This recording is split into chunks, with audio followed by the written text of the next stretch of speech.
Hey, what's going on guys? It's Tom Mason back with another video, and today we're talking composition in wildlife photography.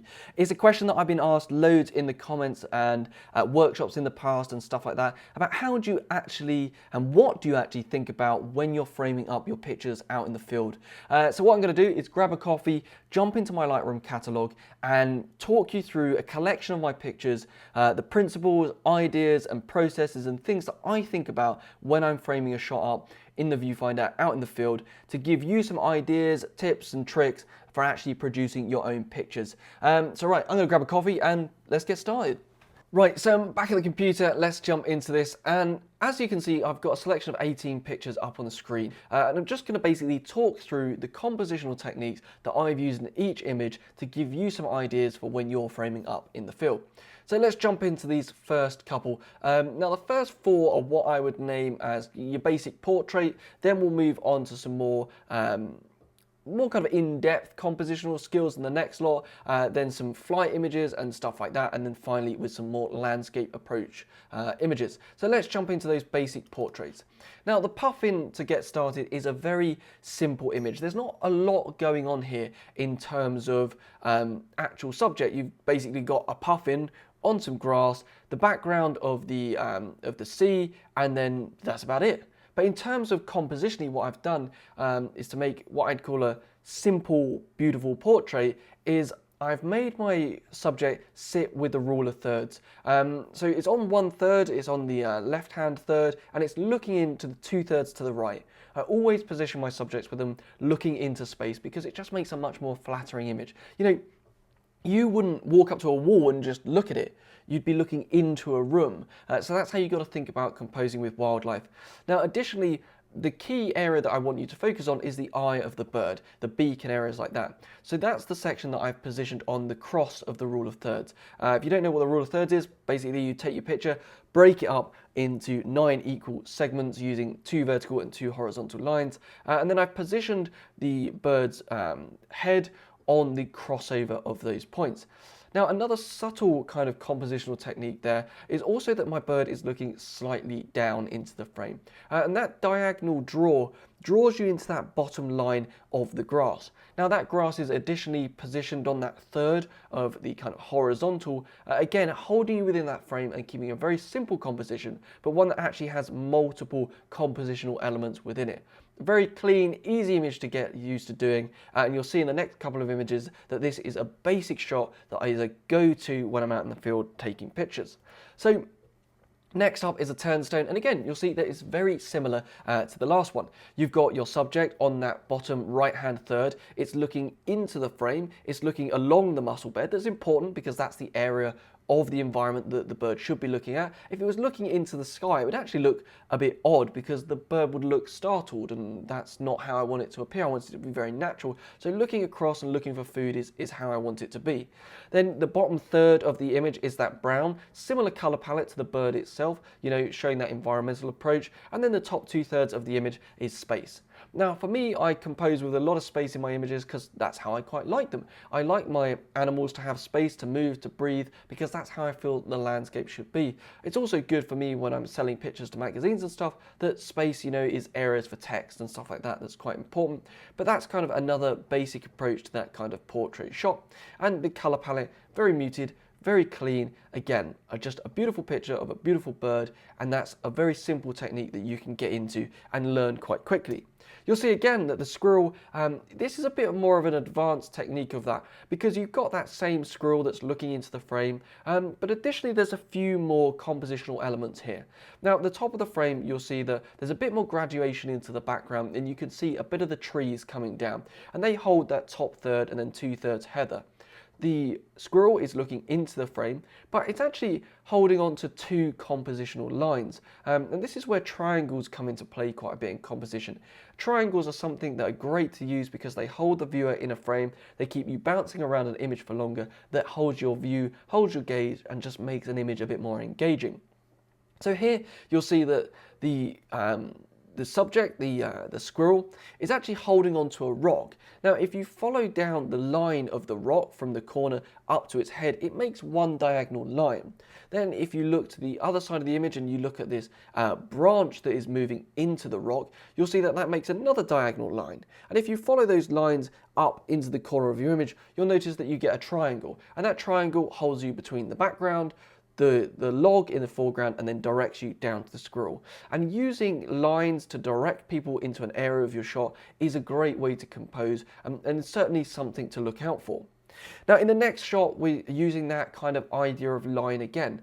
You might not notice it straight away, but of course we're jumping into that rule of thirds position. You've got the fox on that top third, and it's looking into space of the image.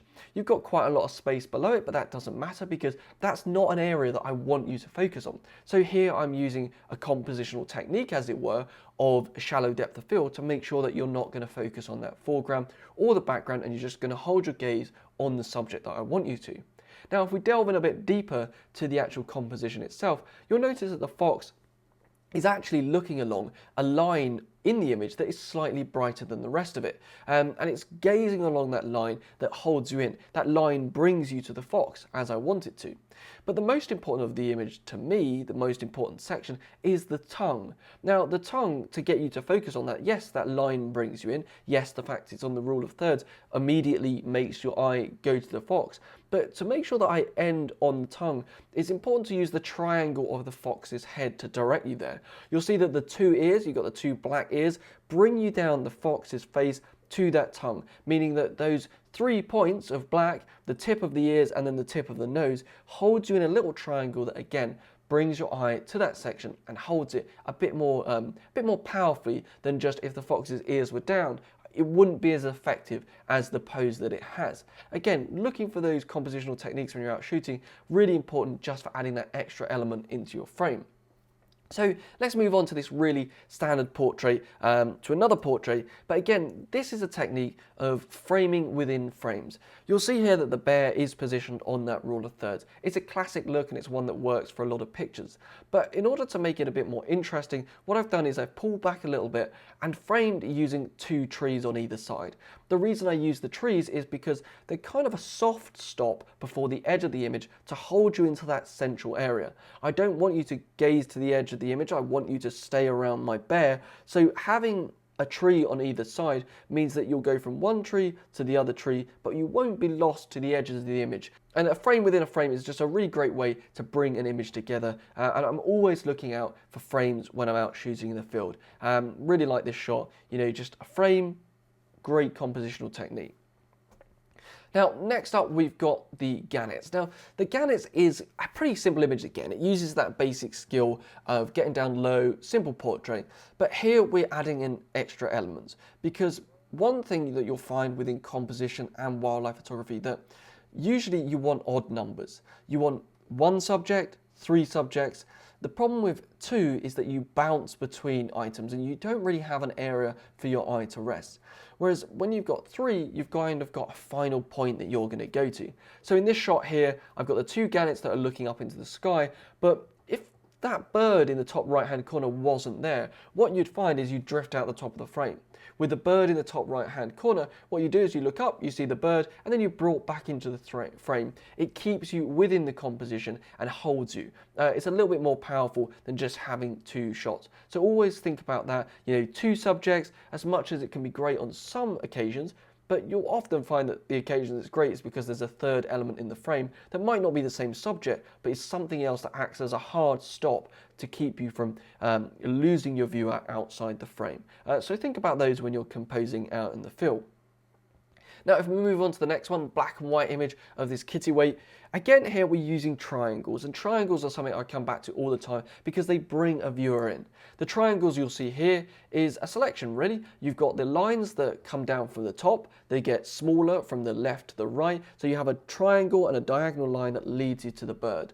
Additionally, your mirror triangle is actually the dark shadow itself on the left-hand side. You've got dark, slowly graduating into light, but if you look at it, it's actually a triangle that directs you to the bird. The bird is looking into that space, but additionally, the bird's position, it kind of finishes off that triangle. So the kind of back feathers of the bird and the hard stop in the corner where I don't want to lose you out of the frame.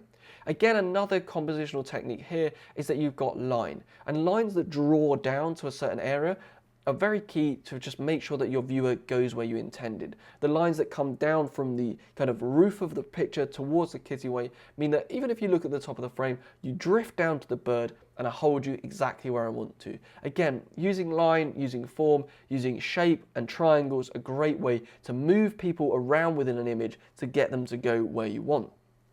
So the next shot back on Gannett is more of an expression of that triangular concept. Here you've got the eyes, you've got an eye top right hand corner, eye left corner, and then what this does with the beak coming off the bottom of the frame is it creates a triangle. The triangle holds you within the picture, so you go round it and then you look more into the details of the shot itself. You'll also find that this doesn't only have one triangle. It's got one triangle on the kind of the main beaks. There's a sub-triangle in the center of the image. You've got a triangle in the top of the shot. You've got a triangle off to the left and the right. There's even a triangle in the darker patch of the bird on the right-hand side. All of these triangles kind of keep you within the frame, so you keep bouncing around within the image and hold yourself there. Again, using triangles is a great way to hold people within an image and certainly a thing to look out for. Now, moving on to a different technique in terms of composition, it's not necessarily line, form and shape, it's actually about the lighting that you're working with. So here, I've got my tree fog out in the Amazon rainforest, and basically what I'm doing is I'm using the light to form my area that I want my viewer to look at. The light that comes onto the frog directs you there. Because of the other areas are dark, you don't find detail within them, so your eye doesn't get distracted by them and you go to the subject that is the key point of the frame. Additionally, I've kind of increased the idea of you looking at that area using the line of the leaf that comes in to make sure that even if you look to the left of the frame or the right of the frame, you're drawn back to my subject in the middle. But really the compositional technique that holds you there is the high key light that just holds you on your subject, and everything else is rendered quite dark so it doesn't become distracting. Always think that as much as rule of thirds and everything like that are great ways to compose, actually using light and actually using the way that your mind looks at a shot is a great way to draw a viewer into a certain area. And that, to be honest, is what composition is all about.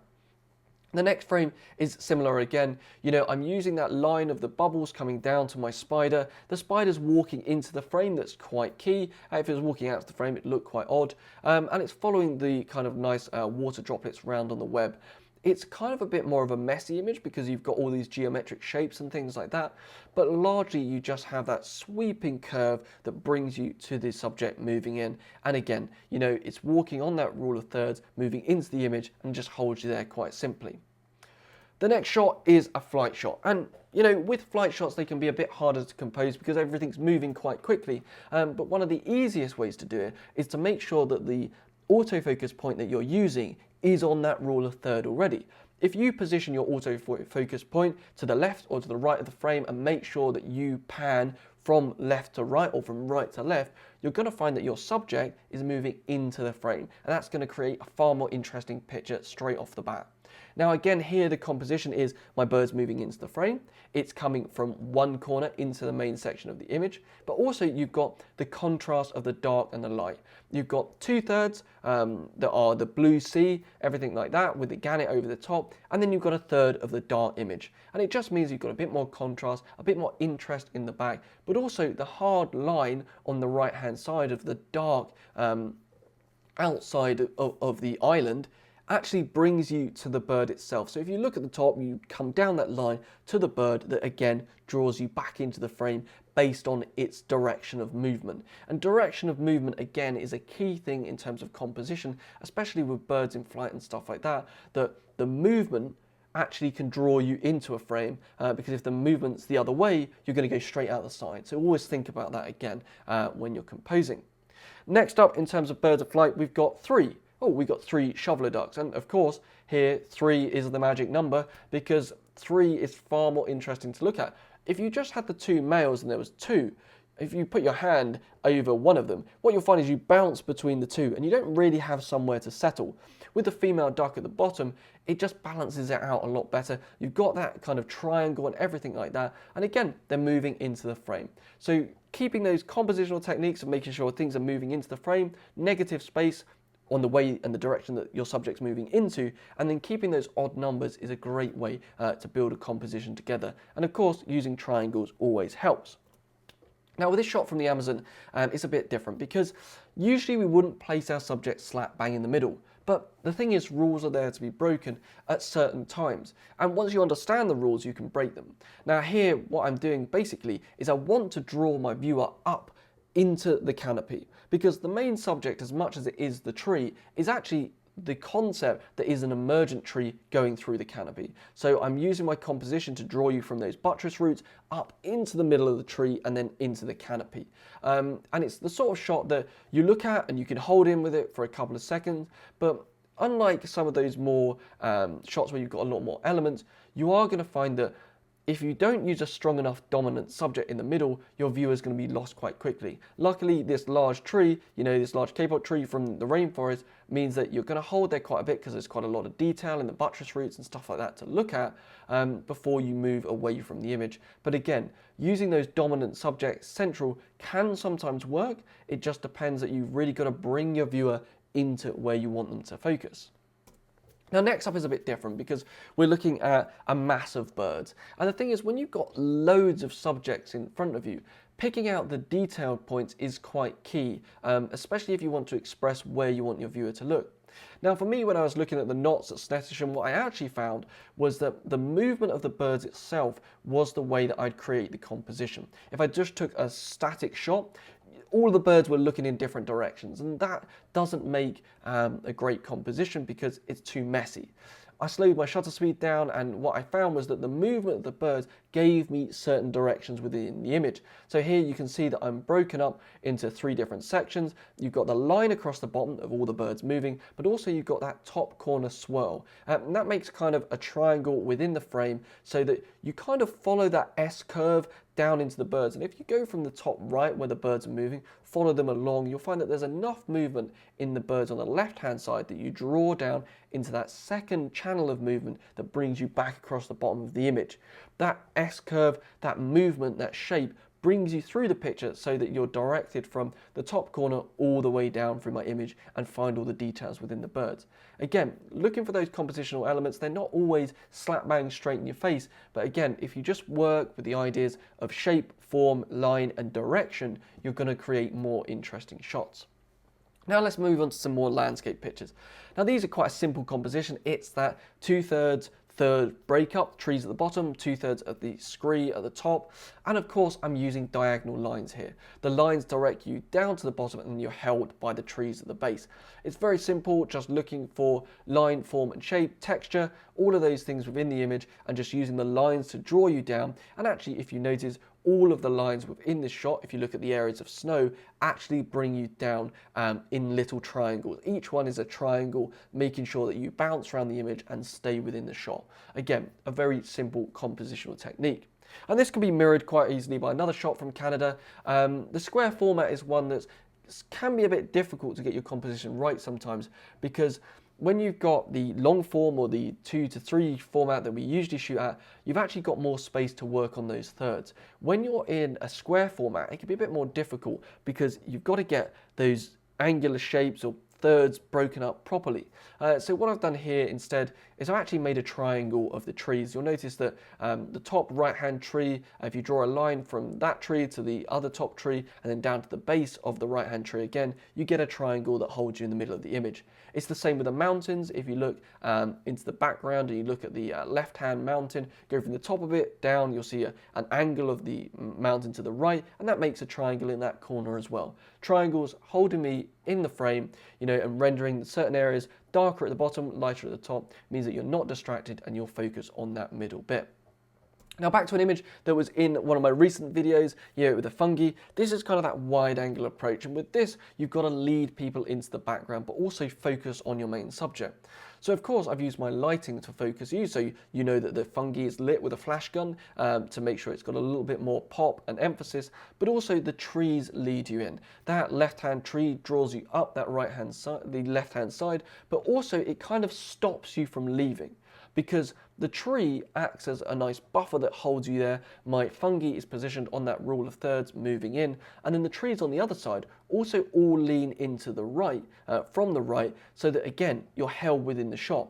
And the one that curves on the top right hand corner acts as that soft buffer again that you hold within the composition. You've got enough brown at the bottom that you kind of got that edge, and the trees just don't seem to just disappear into nothing. Again, holding you within the landscape, a very simple compositional technique. Again, it builds on a lot of the things from before, the rule of thirds, the leading lines and stuff like that, into a more complex composition and bringing that in. Now, the final shot that we'll talk through is this one from the Falklands, and basically, it's a selection of techniques. Of course, we've got that rule of thirds. My penguin here, Gentoo, adult and youngster, on that rule of thirds. Nice little interaction between the birds. That is where I want your eye to draw. But additionally, the turkey vulture in the middle is also where I want a bit of the story to be. So the diagonal line of the position of the island draws you down. So you've got the birds there. You've actually got another two on the other side, and largely you've got three main sections of animals. So you've got the two birds, the turkey vulture and the penguin below, and then the two birds, the two more penguins to the right of that. Three sections that hold you in. If you look into the background, you've also got three islands that mirror my three sections of birds in the foreground, again holding you within. The composition means that that line of blue that comes through the middle of the shot is actually held in a diagonal line. That means if you look to the right hand side and draw your eye up, you're drawn through all the main points of the image that I want you to see without being lost on the way. The top third isn't a problem because it's just out of focus sky, so there's not that much interest out there, so you're not going to look that way. Again, a simple image, but drawn together of multiple techniques, using threes, using the rule of thirds, and using diagonal lines to bring you into the composition. So that's pretty much it. But if we jump out and we look at this, you'll see that there's basically some main rules. The compositional technique of rule of thirds is a very basic one to understand. And once you get it and start combining it with other techniques, you can make some really interesting shots. For stunning straight up portraits, using the rule of thirds, getting down low and getting some nice depth of field characteristics, as well as rendering your subject alone and isolated, means you can make those really beautiful, simple portraits. You move further along, you start adding in something like the additional framing options, like the trees in the bear shot. You're starting to add a bit more of a compositional flair to your shot and making it just a little bit more exciting. Working in threes is very important, be it for thirds or in terms of your subjects. When we look at the gannet shot and the bird off in the sky, it just adds a hard stop. And hard stops are important because you don't want people to leave your image and come out of it. Again, moving on further, the triangles. Triangles are deeply important because they hold you in a frame. They mean that you don't bounce around. And of course, a triangle has 3 points. And further on, the techniques of using movement to add direction and direction to direct your viewer is again another way that you can hold people within your compositions. And of course, when you've got something like a landscape shot, you want to bring a large number of these into your frame to build up that really nice compositional technique. So that's pretty much it for today. That's an overlook at some of the compositional techniques that I use when I'm composing out in the field. If you've got any questions, drop them in the comments below. More than happy to answer them. Thank you very much for watching. If you found this helpful, drop it a like and subscribe for more content. I'll be back soon with more wildlife photography videos, and until then, happy shooting.